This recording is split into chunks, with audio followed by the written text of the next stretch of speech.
Imagine dropping half of your dinner into the trash. You probably wouldn't think twice. Tomorrow you can order more. Next week the supermarket will still be full. But if you had done the same thing 30,000 years ago, there's a real chance you wouldn't survive the winter. For ancient humans, every bite mattered. Every bone, every drop of fat. Even the scraps we throw away today could mean the difference between life and death. In fact, one of the oldest survival rules ever created still lives inside your brain today. You may not realize it, but every time you finish your plate, save leftovers, or feel guilty about wasting food, you're following a rule written tens of thousands of years ago. So, why did ancient humans never waste food? And why is your brain still obeying that ancient survival instinct? Let's go back to a world where every meal was a battle. Imagine waking up before sunrise, the air is freezing, your stomach is already empty. Yesterday, nobody caught anything. Today, your family is hungry again. There are no farms, no grocery stores, no refrigerators, no restaurants.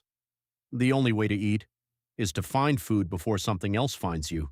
A single hunting trip could last hours, sometimes days, and even then, the hunters often returned with nothing.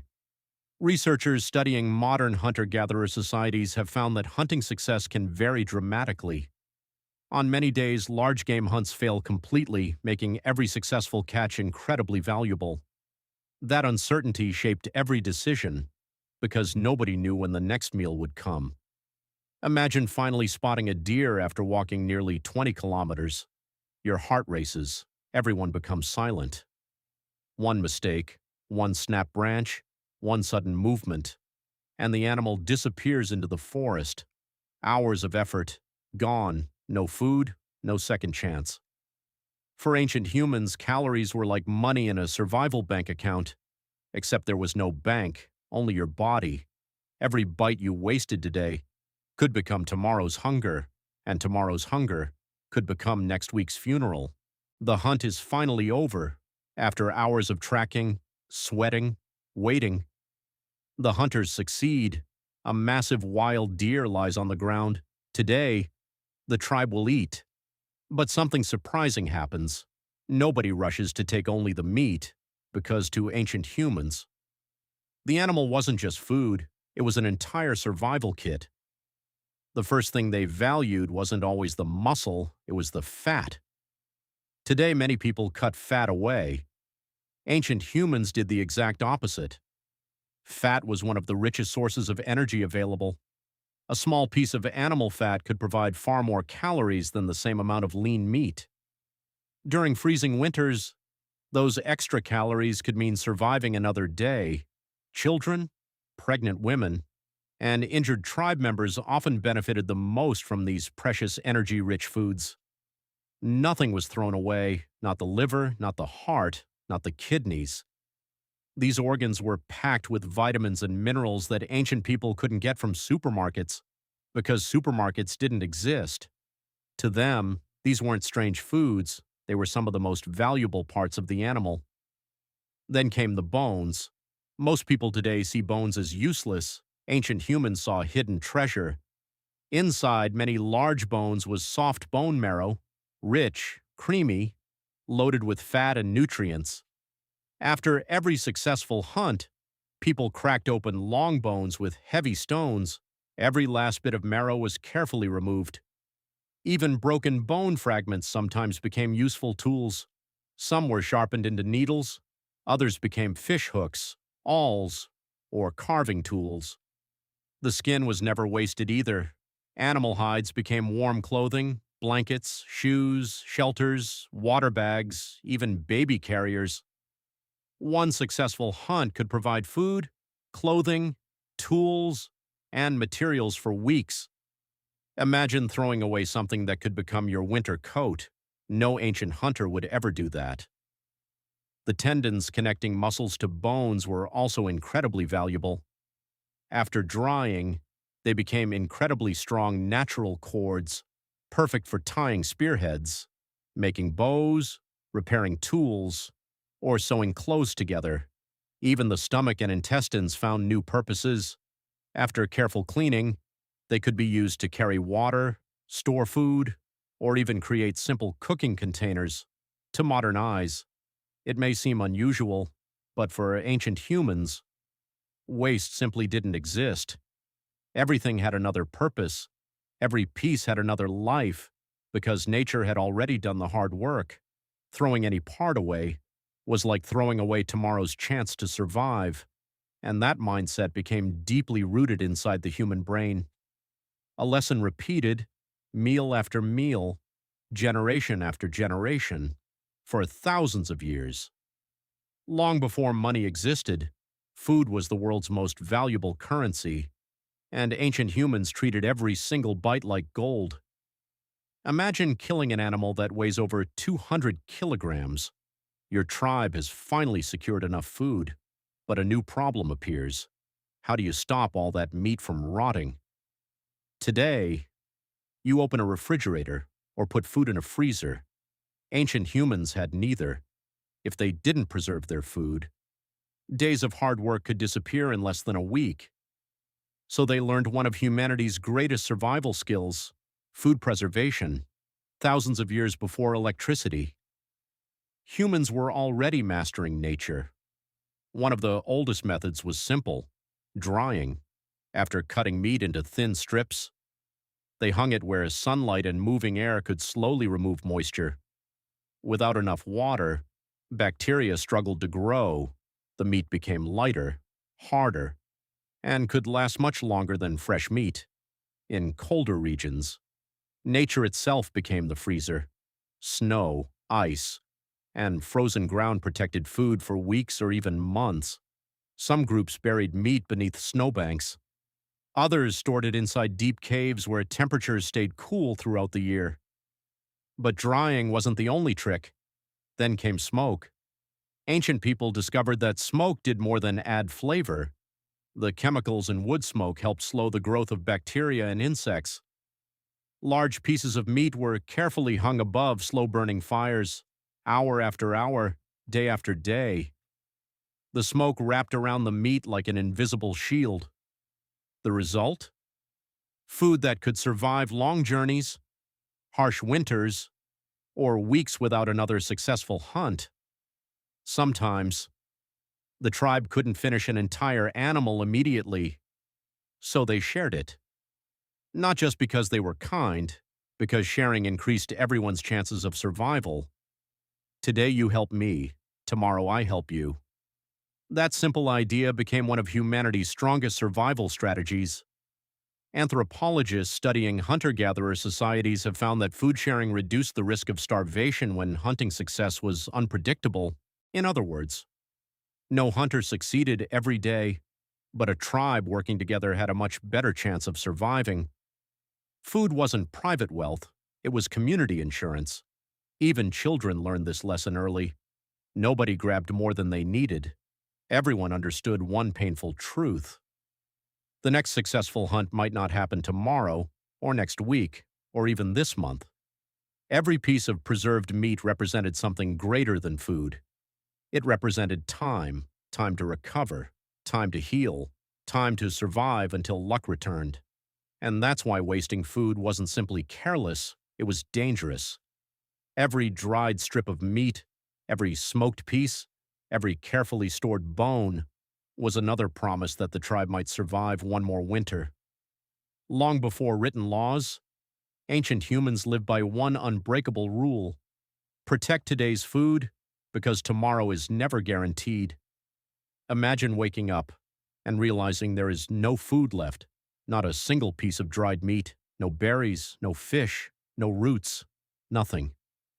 The children are crying. The hunters look exhausted. Outside, the landscape seems empty. Days have passed since anyone caught an animal. This wasn't unusual. For ancient humans, periods of hunger were a normal part of life. Sometimes a herd moved away. Sometimes harsh weather kept hunters trapped. Sometimes every hunt simply failed. And when that happened, the human body switched into survival mode. Every calorie suddenly became priceless. People walked more slowly, worked more carefully, and protected every bit of energy they had left. Your brain also changed. It became obsessed with food. Have you ever noticed that when you're very hungry, food suddenly smells better? It looks more delicious. You think about it constantly. That's not weakness, that's evolution. Your brain is trying to keep you alive. Thousands of generations faced long periods without enough food. The people who protected every calorie were more likely to survive. The people who wasted food often didn't. Over time, natural selection favored brains that treated food like treasure. That's why even today, many people feel uncomfortable throwing away perfectly good food, even if the refrigerator is full, even if they can buy more tomorrow. Part of your brain still remembers a world where tomorrow wasn't guaranteed. Scientists call this a survival adaptation. Your ancestors didn't know words like calories or nutrition, but they understood something just as important. Energy meant life. Without enough energy, you couldn't hunt, you couldn't protect your family, you couldn't survive winter. That is why ancient humans often ate the most energy-rich foods first: fat, bone marrow, rich organs. These foods delivered enormous amounts of energy when every step mattered. Imagine a hunter returning after 3 days with almost nothing left to eat. His body is weak, his legs ache. Then someone hands him a piece of roasted bone marrow. Within minutes, his body receives a powerful burst of energy. To us, it may seem like a simple meal. To him, it could mean the difference between collapsing or making it home. Hunger also changed how people behaved toward one another. A selfish person who always kept food for themselves risked being rejected by the tribe, but someone who shared during difficult times built trust, and trust often meant survival. One day you shared your food, another day, someone shared theirs with you. This invisible system helped entire communities survive disasters that no individual could face alone. In many ways, human civilization wasn't built only by hunting, it was built by cooperation around food. Every shared meal, every saved scrap, every carefully stored piece of meat strengthened the bonds between people. Food wasn't just fuel, it became the foundation of family, friendship, and survival itself. And although thousands of years have passed, that ancient programming never completely disappeared. It's still quietly influencing your decisions every single day. Take a look inside your kitchen. There's probably more food than an ancient family would see in months. Your refrigerator is full. The supermarket is only minutes away. Food delivery can arrive at your door in less than an hour. And yet, many of us still behave as if food might disappear tomorrow. Why? Because your world has changed much faster than your brain has. For more than 99% of human history, food was uncertain. Only during the last few hundred years have many societies gained reliable access to it. From the perspective of evolution, that's only a blink of an eye. Your brain is still running ancient survival software. Have you ever ordered too much food, just in case, or kept snacks in your bag, even though you weren't hungry? Maybe you finished everything on your plate. Simply because throwing it away felt wrong, these habits aren't random. They're echoes of a world where wasting food carried real consequences. Today, those instincts can sometimes work against us. Many people eat beyond the point of hunger, not because they need more energy, but because their brain hates seeing food left behind. Our ancestors were rewarded for eating whenever food was available. They never knew when the next successful hunt would come. Your brain still remembers that lesson, except now. The hunt has been replaced by supermarkets. The danger is no longer starvation for many people. It's having more food than the body actually needs. Ironically, the same instinct that once saved human lives can now contribute to overeating and food waste. But there's another side to this story. Ancient humans also understood something we've started to forget: respect food. Every meal represented effort, hours of walking, careful planning, teamwork, risk, sometimes even injury. Nothing reached the fire by accident. Every bite had been earned. Perhaps that's why many traditional cultures still give thanks before eating. not because food is guaranteed, but because they understand its value. Imagine showing an ancient hunter a modern buffet, hundreds of dishes, endless bread, fresh fruit in winter, ice cream, chocolate, soft drinks. He wouldn't believe his eyes, but he might ask one simple question. If you have so much, why do you throw so much away? It's a question worth thinking about. Every year, millions of tons of perfectly good food are discarded around the world, while at the same time, millions of people still struggle with hunger. Our ancestors couldn't imagine such a contradiction. To them, food was never just food. It was survival. It was family. It was tomorrow. So the next time you save leftovers, finish your meal, or stop before wasting something edible, remember this: you're not just making a modern decision, you're following a survival rule that has been passed down for tens of thousands of years, a rule that helped your ancestors survive ice ages, harsh winters, failed hunts, and countless challenges. Without that instinct, you probably wouldn't be here today. The world around us has changed, but deep inside, part of your mind is still sitting beside a campfire, protecting every last bite, because somewhere in your ancient memory, every bite still matters. If you enjoyed discovering how ancient survival instincts still shape your everyday life, don't forget to subscribe, because in the next episode, we'll uncover another hidden behavior that modern humans inherited from their ancient ancestors. Until then, take a closer look at the world around you. You may be living in the future, but your brain still remembers the past.